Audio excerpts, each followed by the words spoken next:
welcome you tonight to this second in a series of 3 discussions about the subjects at Sacred Heart and just what a distinctly Catholic and classical perspective brings to these disciplines. And on Monday night, we had a conversation about theology with a couple of teachers and our associate pastor. Tonight, we've got a conversation about the humanities at Sacred Heart. I'm the Dean of Faculty and Curriculum at Sacred Heart, and I want to just give a little bit of an introduction as to what we're doing here. But first, as in all things, let's begin with prayer. In the name of the Father, the Son, and the Holy Spirit. Amen. Hail Mary, full of grace, the Lord is with thee. Blessed art thou amongst women, and blessed is the fruit of thy womb, Jesus. Holy Mary, Mother of God, pray for us sinners, now and at the hour of our death. Amen. Saint Blaise, Pray for us. The Father, the Son, and the Holy Spirit. All right, so let me just say a couple of things about humanities. First, humanities would not typically be a subject area that we would talk about at the K through 12 level. Usually that's a term that kind of enters into the academic lexicon in college. There's something really important about identifying the fact that it takes some deliberate and specific instruction for us to realize what it means to be human and to actually become human. I tell my students it's kind of a strange thing that an oak tree knows how to be an oak tree and a squirrel knows how to be a squirrel. A dog knows how to be a dog, but you need 12 to 18 years to hopefully figure out what it means to be a human. And not everybody is an overwhelming success at that, right? So we have our universal human dignity, but our human faculties and the human virtues are things that we need to be led into, right? We need education precisely because we are human. And so when we talk about the humanities, we're talking about the subjects that are distinctly oriented to this, not increasing our power over nature, as in the sciences or mathematics, not increasing our understanding of a specific field like theology or biology, but actually bringing us into an understanding of what's within us by studying human experience through history and particular poetic depictions of humanity through literature. So while we don't have classes that are specifically called humanities until 9th grade, whenever the students are studying history and literature, when they're memorizing poetry, they're engaging in this art of the humanities. So at Sacred Heart, we have 3 distinct cycles of history and literature.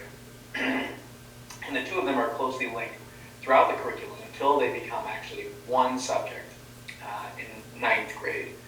So in 1st through 4th grade, students are introduced in sort of an imaginative way to history from the Greco-Roman world to America, the 20th century. In 5th through 8th grade, they go through that cycle again, but reading more advanced texts, learning the dates, the figures, doing more work with maps, getting all the facts in place so that in 9th through 12th grade, when once again they go through that same historical cycle, they do it by encountering the actual primary text. So they hear the story of Odysseus and encounter some of the Greek myths for the first time in 1st grade. They read the children's Homer in 5th grade, but then in 9th grade they actually read the Odyssey. And then we're not just talking about what is Greece, where is Greece, or getting the facts of the plot down, but we're actually getting into the poetry, the philosophy, and really what it means to be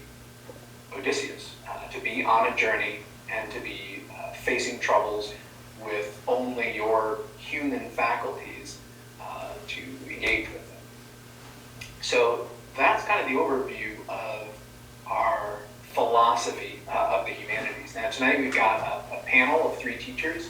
We have Katie Welch, who teaches 4th grade here, Mary Catherine, or Katie Suma, and Katie teaches a wide variety of classes. She has history and Latin at the middle school level, and Latin and theology. She's also team taught with me and with Gannon at different times, classes in the high school humanities sequence. And Mr. Gannon Highland currently teaches the 10th and 12th grade humanities class. So I think this is going to be a great discussion, and I'll now turn it over to Mark Sorrell, who's going to moderate the panel. Thanks very much, Zach, and thanks everyone for joining us tonight. If you've been on our digital open house on Monday, you know a little bit about what this is going to look like, but first off, it's just more of a discussion, an informal discussion between these faculty members. If you've had a chance to talk with them yourself, you know that they're smart people who know a lot about what they're talking about, and it's just interesting to hear what they have to say about these topics. And then we're going to open it up to some specific questions for all of you. So if you have any questions about what your student is studying, or if you're a prospective family, or you want to be able to talk to prospective families about what we study here in the humanities, you can ask a question about that too.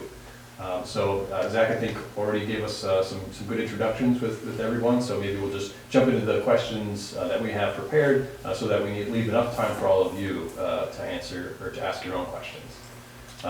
So the first one for all of you guys is more simple, just to start us off, but it's about what we study.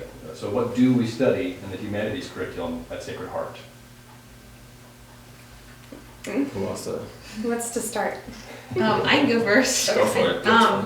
So just kind of objectively, I mean, Zach kind of outlaid the general schema of how we cover both history and literature.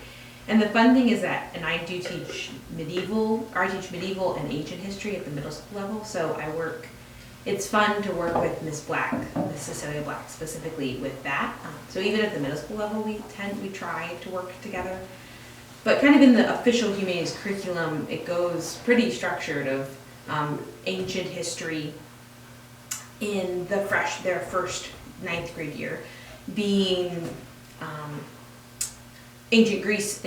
roughly ancient Greece in the fall, roughly ancient Rome in the spring. Their 2nd year is medieval, which Mr. Highland teaches, and then 3rd year is kind of late medieval to early modern history, and along with literature. And then senior year is American, which I've actually it's like the one class I have probably the least amount of knowledge about.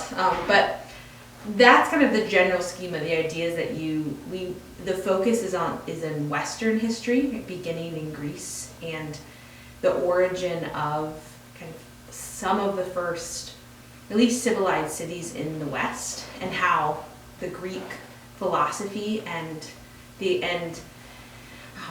understanding of man bled into Rome, and then how Rome promulgated that view. That was kind of what Rome didn't.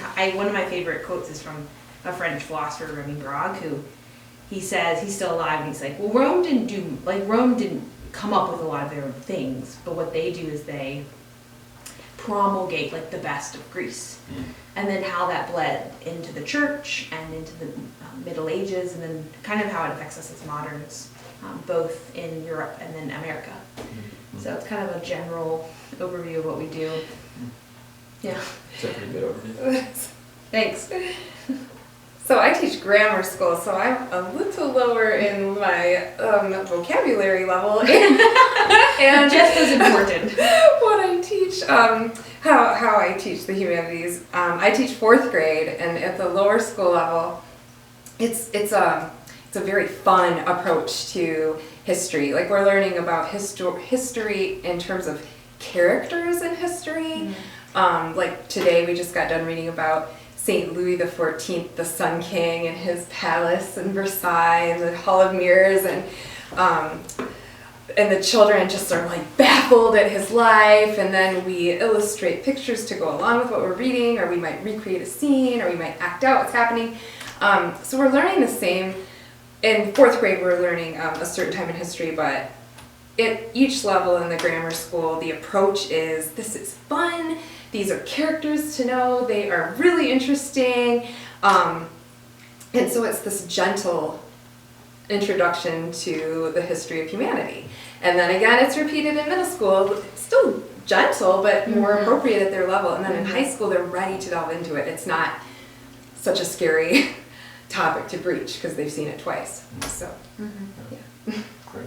Though some of the topics are kind of scary. It's true. I have a nice And weighty to deal with, Yeah. right? Because the humanities is literature and history, but also philosophy. So you're kind of tackling some pretty heady issues. Katie gave a good overview of the trajectory of the humanities scope, but maybe some of the things that we look at book-wise, we try to focus on the things that have been proven by time to be best, to say those things that relate to humanity perhaps the most compellingly, that offer the most substance for debate. I mean, just from what we were doing today with the sophomores, we were discussing the Ballad of the White Horse, which is about King Alfred and his defeat of the Vikings, which is good, I think, for Western civilization. Personally, I find that sorrowful, but you know, King Alfred is, you know... Elrond's not a good king. No, King Alfred the Great wages a Christian battle against these pagans. And you know, just that turning point, that linchpin of history is really interesting to study. Then simultaneously in American humanities, we're looking at the life and narrative of Frederick Douglass. And then, you know, talking about how education itself sets you free. We just kind of read a pivotal moment where Frederick Douglass literally learns his ABCs, and that kind of skyrockets him into a new world and a new hatred of slavery and what it does to the human person. So, you know, the things that we look at kind of stimulate the conversation at the high school level, but I think the lower school kind of whets the appetite for those conversations. Yeah. And I think the humanities takes a specific role of unifying a lot of the curriculum. It's one of the reasons why it's every day. We try to do it first thing in the morning so that the poor teenagers are not totally asleep yet when they come to class. But I find, having taught humanities for 5 years, that you tend to kind of slowly incorporate all of their classes into, like, you depend on the other classes really intensely. Like, you depend on geometry and what this year Miss Monica Morin's teaching to like help them understand Plato, and you depend upon, like right now on there's the 9th grade specifically is talking about the soul with Mrs. Long, and like that's so essential. And I find that humanities, because it's a story about man and they're studying about themselves in a sense, which they don't really realize, and about how they fit into the greater story of both their own nature but also God's providential plan. It's fun to see. It's fun this year because I'm not teaching humanities, but I know what they learn, and I'm always like, are you at that point in this book yet, or like, have you read this story yet? And it's helpful, I think, in it lies, history and literature is taught through stories, which lies as a linchpin, I think, for like the human existence, which is really, so both speaking to what Gannon said of this, like, it is essential, and it's also very unifying to everything they've learned, and central in a very important way. Yeah. Nice, that's great. You mentioned kind of at the outset, Suba, the studies of Greece and Rome and the ancients. Why do we go that far back? Why study the ancients? What value does that have? We like dead people. Yeah. Well, I have to say, when I was a history major in college, and I focused on the medievals, so it's, teaching at Sacred Heart was kind of my intense education in the ancient world. And I think one of the basic reasons to speak and learn about the ancients is because to study mankind, particularly before the coming of Christ, and then after with Rome, is significant because they were some of the first figures to ask some of the most important questions. What is our purpose on earth? Why does man desire to be excellent in all that he does? How is man excellent? How does man know? How does man know what is good and what is evil?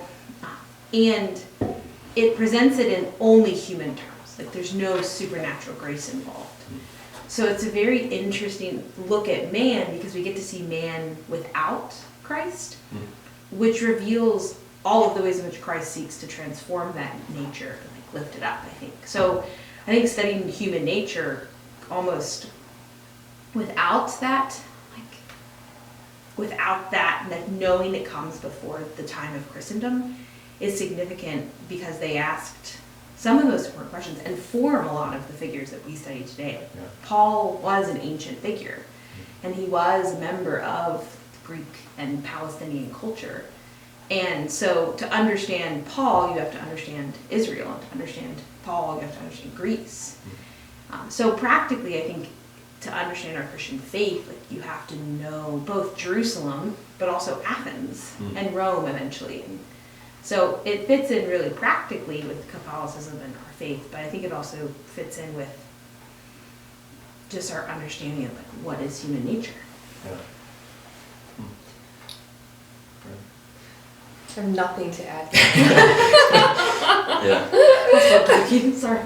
No, It's just brilliant. Yeah, that was pretty good. I don't know if I would add anything either, except that maybe they have the same questions we currently have. Yeah. There is a degree that maybe we're not reading very contemporary authors because we want to wait for time to sift out the chaff from the wheat, so to speak. And it's hard to do that when publishing, every other week there's millions of books coming out. So, time will tell which ones are good and which ones are bad. So we go back to those who are human like us and ask the same questions and have really good answers. Boethius gets put on trial, a sham trial, thrown in jail. This is going back to the 6th century AD in Rome, and then is in prison and then eventually executed. And he has a whole dialogue discussing, what's the point of doing good things if you don't get rewarded? Because he's lived his life as virtuously as possible, and here he is in jail looking at an axe, right? It's kind of the very similar question, like for us, like what's the real merit in doing virtue? He has a really beautiful and profound answer. Going back even further to Plato, right, in his allegory of the cave, right? What the actual, what does it mean to live in a realm of shadows, and what does it mean to live in reality? Are the things that I'm involved in, do they actually have real ramifications for my life, or are those just shadows, or should I, kind of explore different horizons and have maybe a better anchor as to what I should be doing in my life? So I think looking back at these authors, one, because they've been tested by time, and two, they've just said really good things, and then third, maybe just for their own sake. Yeah. They're just really good, and that's a good enough reason to keep them alive. Yeah. I thought about that teaching. I teach 6th grade. Well, this year I'm teaching 5th and 6th grade history, and I get to teach. I really like the curriculum. It's like Famous Men of Rome and Greece. That's the name of it, from Memoria Press. And probably, Katie, you have a similar experience where, to your last point, Gannon, about you teach them for their own sake. These are just awesome stories, and they teach us lots of important questions. So, like we're about, with my 5th and 6th graders, we're about to get to the story of Horatius at the bridge, right? Where like one man literally defends an entire city. And just how awesome that is. And how the children should encounter that awesomeness. And I see it in the students every day. Like they, especially the middle school students who don't have the burden of maturity quite yet, like placed upon them, right? They're like less insecure and they're more free, and it's not as embarrassing to like love something, and they're just like, that's awesome. And they have those stories and they remember them. So even if they don't stay with us for high school, or if they do, and I've seen the 9th grade, like the stories seep into their imaginations, and that's probably another thing to form of it. The stories of the ancients affects our imaginations in ways that we don't even know, because we're so entrenched in them in every way. Most of our illusions, even the Odyssey, composed by Homer, is, Zach would appreciate that, it's like an actual word now. Like an odyssey is a journey. So I think it's just significant in the sense of just regardless, that it's essential for their imaginations, and their imaginations are already entrenched in it, whether they realize it or not, because society, as proven by Gannon's point, has accepted these stories as their own, at least as Westerners, for so long. And it's ours, there's oftentimes people ask, like, why don't you study other cultures or other religions? It's like, well, there's only so much time, and this is our story. I don't know if I'd ask a Russian to study Western history. I don't know, I wouldn't ask someone from India or Pakistan to study our history. Like, there's a sense of which this is ours, and so we owe it time, and we are like indebted to it. So I think that's important too. I just want to add a little something here. I was not classically educated. I taught at a school that was not a classical education school for 14 years. I have 4 children. None of them were classically educated. And so God led me to this school. And the way that I was led here was from the faith, right? So the faith brought me to the school. I knew there was something wrong with where I was. And I was introduced to this school by Mike Tober, who is a dear friend, and walked in the hallways and just knew this was the right place to be. And on True Women Prayer, I brought my children with me, including a 9th grade boy who had spent 0 years classically educated and dropped in the middle of a classical education world, learning about somebody named Odysseus, I think that's how you pronounce it, and Horatius, who I called like Horatius. Harati, I don't know.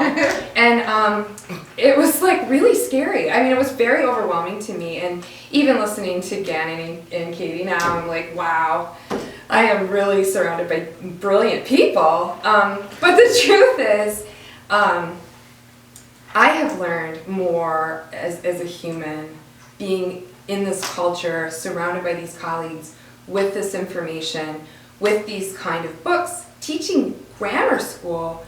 And my son, who is now a junior, he struggled when he first got here. Struggled.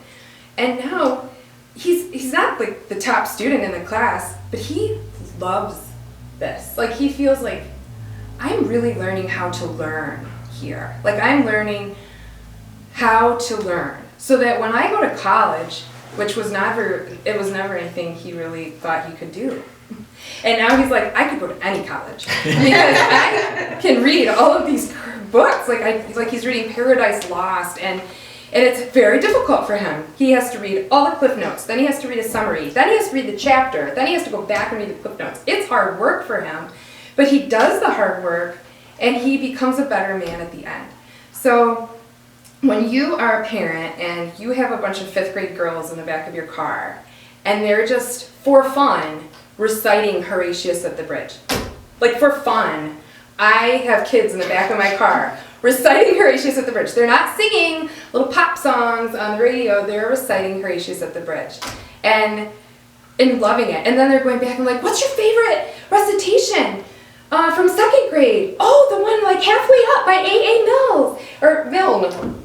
You got it. Yeah. Okay. And so they're like, oh, and then they all know it. And then I have a 4th grader who she jumps in, and just the culture that you gain from learning the things that were presented here in the humanities make humans. And I'm watching it. Like, I'm watching it. It happens in front of me every day with my own kids. And then my own self, who never received all this great education. Like, I'm reading a book of Greek history with my daughter that's recommended for 1st graders.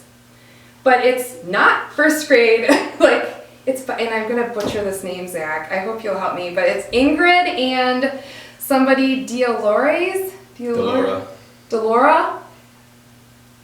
Delaire, okay. Oh. So it's Greek, it's the story of all the Greek gods. And it's by Delaire. And I'm reading that with my daughter. And we are like going crazy on the couch reading this book together. And I know, because I have from some older children, that she's going to encounter Greek history next year because she's going to be a 5th grader. And she's going to be totally ready because we have read this D'Aulaire book and we're reading these books for fun at home, and she's going to have a much better time than my poor son. But still, I would rather he struggle through this and learn how to learn and go to college than he never encounters this ever in his life and goes to college and probably drops out, which is what happens to many, many children who do not receive classical education at this time. They're not taught how to think and how to learn, and they're just given kind of facts to learn. I mean, this was at the school where I was before, and anyway, I just wanted to add that in, my Yeah, personal really experience good. I don't with think this we school. can Yeah. Yeah, Katie, that's really a beautiful testimony, and I think you're not alone in that feeling. You know, a lot of people who I've talked to have said they have that same feeling when they walk through the halls, when they visit for the first time, or when they see something, you know, brought home from their student. And it's really great. It's kind of, you know, naturally attractive to both parents and student that this content is so beautiful. But I wanted to kind of flesh out a little bit more in detail what you guys, I think, all touched on, was that we do humanities in a certain way here. And it's almost like obvious to us that this is the best way and there's no other way to do it. But how do we do it? We call it a classical education. But what does that mean, especially for the humanities? And how do we teach it? So humanities encompasses a lot of things. So it's our faith, and it is our history, and it is the literature through which it's presented, and the grammar and the written communication, right? So all of those things. So all of those subjects are taught with one goal in mind, and that is always to get the children to sainthood, right? That's always the goal. So when you have that goal and you're teaching history and you're teaching literature and you're teaching grammar, you're teaching writing, you're thinking, what do they need to know to get to heaven? And so everything has that goal. It's not like a test grade, right? So you're forming humans, and that's kind of the approach, like what Masuma was talking about with, there's a cyclical, subjectal approach, like in history, the medieval history, ancient history and medieval history, history up to 1850, and then a modern history, cycled through 3 times. And literature is taught, this is one of the best things about grammar school. And then you guys can talk. I just really like No, it. this is great. I love the grammar school. At other schools, a lot of times they'll have like a reading text, like a basal reader. So a textbook that the teachers tell the students to pull out, and it's time for reading class. And so you pull it out, and these stories were written by textbook authors.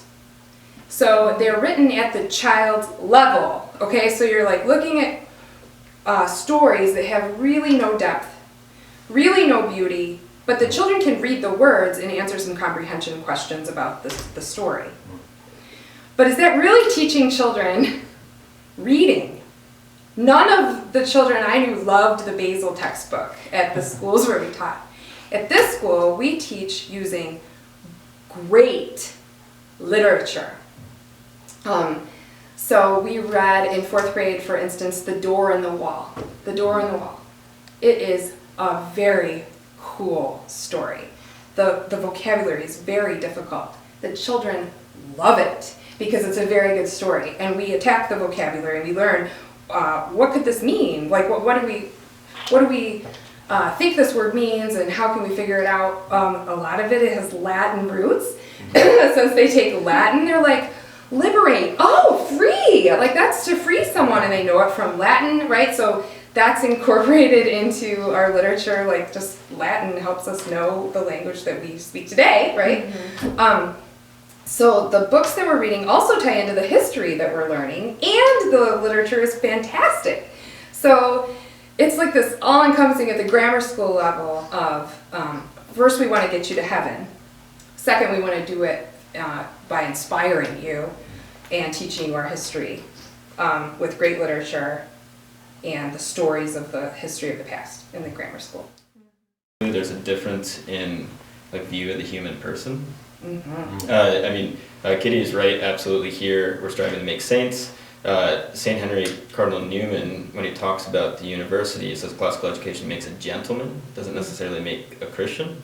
So you can have a classical education that's separate from at least Catholicism, but the beauty, I think, of at least at Sacred Heart, where we have a union of the fullness of truth, and we have a comfort and confidence in that truth, so we can take all the good things of the classical education and pair it with our Catholicism and reach the full end. You don't have to put a cap on conversations because we're getting too close to something that might be controversial. We can just come out and say it. So true. But something that really plagues our contemporary society is relativism, right? A rejection of objective truth. If you are operating from a standpoint where you reject the realness of truth, I don't know what you do with that or how you instruct others. What do you necessarily have to fall back on, but something that perhaps is more real to us than anything else at that point, which is feelings. And feelings are crazy, unless they're properly guided or directed.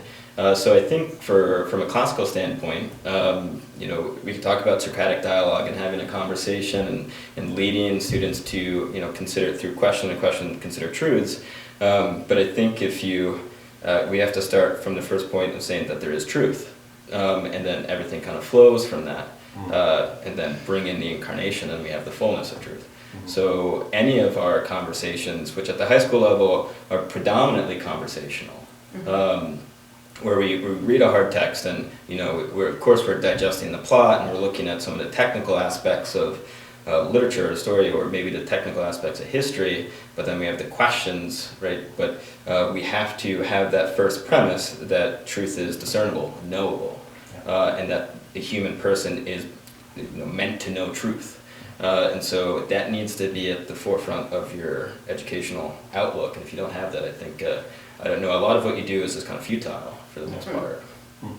Speaking of, so I've been a teacher for 17 years, and 14 of that was not with classical education. And this is my third year here. And when you say it's futile, right? At the end of the year, every year, for 14 years, I threw away my lesson plans. Because I was like, what did I even do? What have I even taught? What did they even know? I feel like this was a waste, and I feel guilt, right? Like I just wasted everyone's time and mine.